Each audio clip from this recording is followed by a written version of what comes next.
Welcome back to Drug Talk, everybody. In today's video, I want to quickly go over 3 things that you should be aware of before using Klonopin or Clonazepam. Number 1, when you start using Klonopin, there's a chance you could experience drowsiness or sedation. Sedation is typically only seen in doses over 0.5 to 1 milligrams, but it's not seen in all individuals. The main takeaway point here is that you shouldn't do things like drive a car or operate heavy machinery until you've been taking Klonopin long enough to know how it makes you feel.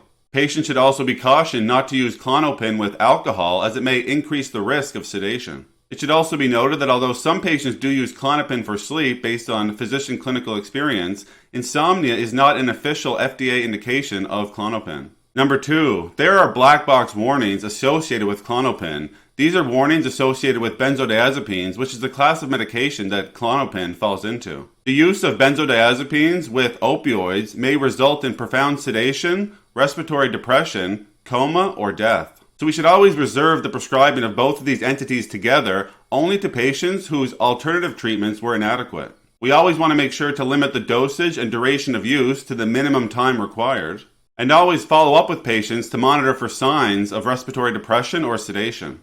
Also, the use of benzodiazepines, including Klonopin, may put a patient at risk of abuse, misuse, or addiction. These scenarios can sometimes lead to overdose or death. It should be noted that the abuse and misuse of medications like Klonopin are typically paired up with other substances such as medications, alcohol, or other illicit substances. So before prescribing Klonopin and throughout the duration of therapy, we always want to assess patients' risks of misuse, abuse, and addiction. Before I tell you the third thing you should know, I want to quickly take 5 seconds to let you know you can pick up a copy of my new book, The 5th Episode, Inside the Manic Mind, by clicking on a link in the description of this video.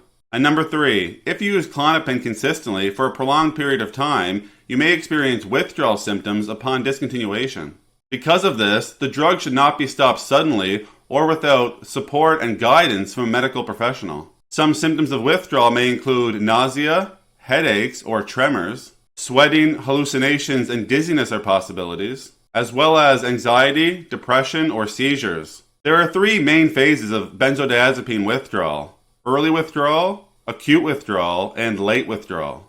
Because Klonopin is a benzodiazepine with a long half-life, we typically wouldn't see withdrawal symptoms until 1 to 3 days after the medication is discontinued. Acute withdrawal symptoms may peak after 2 weeks of stopping Klonopin. However, some subtle withdrawal symptoms may persist for a week to a month after. And that's it for 3 things you should know about Klonopin or Clonazepam. Take care.